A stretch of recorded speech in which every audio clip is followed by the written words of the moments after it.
London. Prime Minister Churchill has returned to London from his latest Quebec conference with President Roosevelt. He comes home as the Allied armies are massed on the German frontier and in places have marched beyond.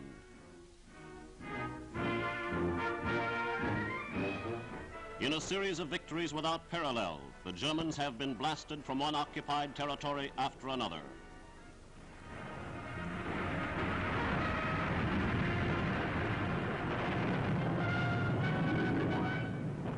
Vichy. The liberation of Vichy was an unforgettable milestone, for here was the symbol of the Nazi puppet government of Marshal Pétain.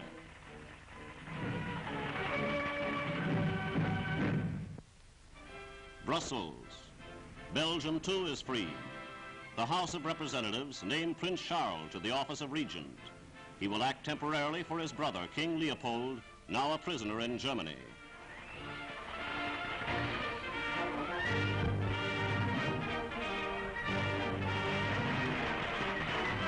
Marseille.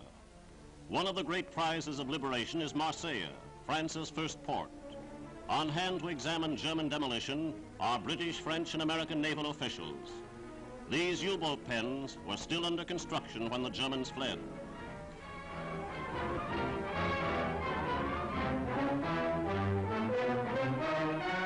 Toulon.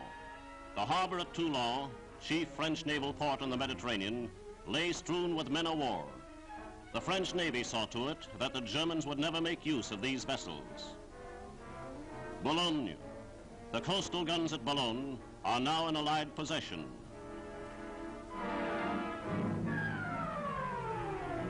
Le Havre. This second port of France is another monument to Nazi vandalism.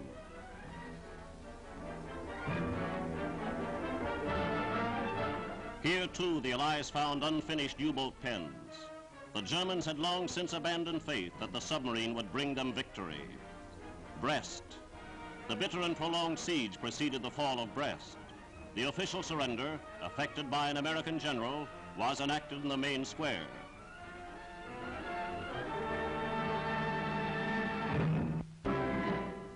Dover. This valiant English town is finally free of German shells. For 4 long years, her people have lived virtually underground, adjusting their lives to the dictates of disaster.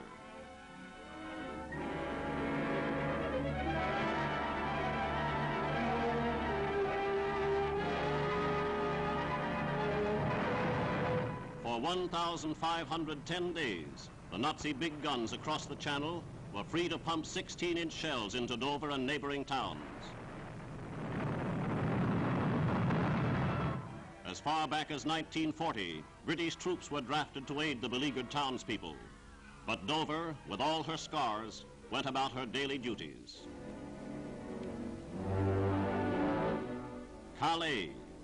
Now Calais is in Canadian hands, and the long trial of Britain's Hellfire Corner is over. As the Canadians approached, a truce was granted to evacuate thousands of civilians. The exodus began across the Calais Canal.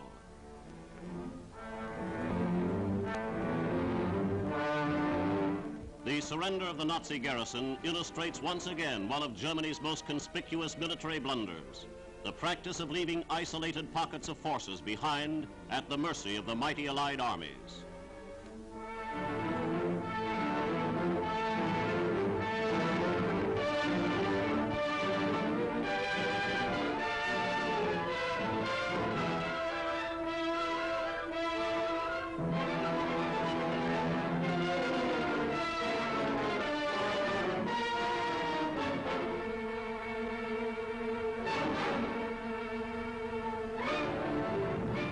When the Allied attack was resumed on a grand scale, Lancasters, Halifaxes, and Typhoons went in for the kill. The Canadian artillery sent in salvo after salvo.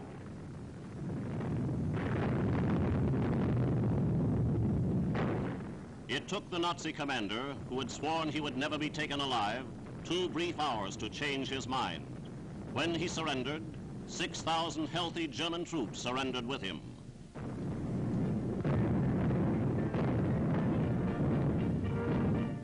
These guns have fired their last shell at the civilians of Great Britain.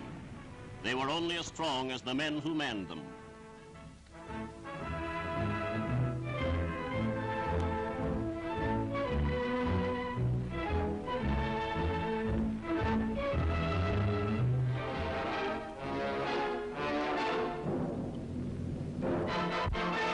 Another white flag has replaced the swastika.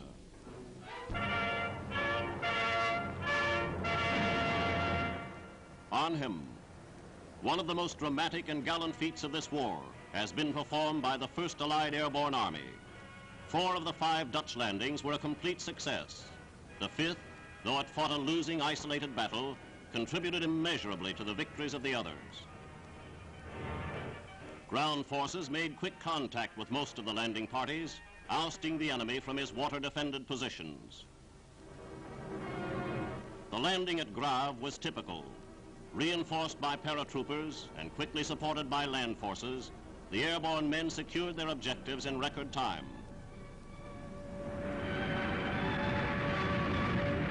The greatest prize of the airborne operation was the huge bridge over the lower Rhine at Nijmegen. It is almost 2 kilometers long, 14 times the length of the bridge at Arnhem.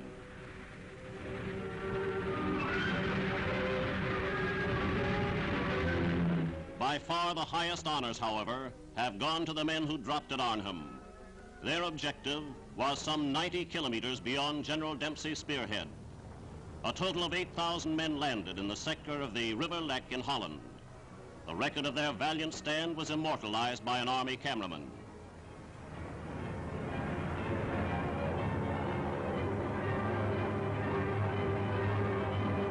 Great numbers of paratroops joined the glider-borne units. They established positions which thwarted every German effort to cross the Lek. Their job was to hold out until the land forces made contact.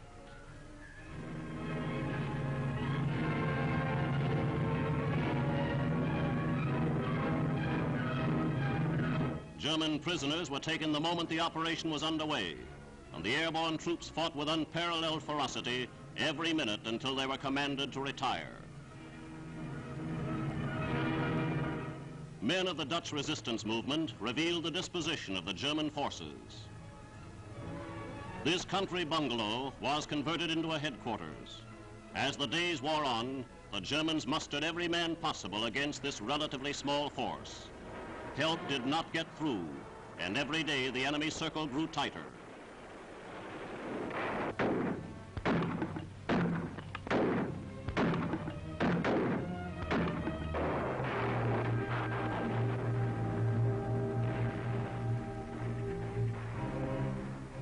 Supplies were dropped as long as weather permitted flying.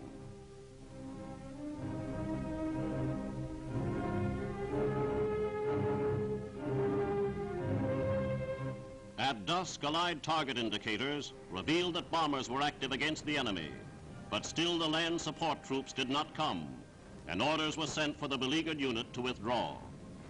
After one of the most heroic episodes of this war, the men of Arnhem, now only 2,000 strong, retired.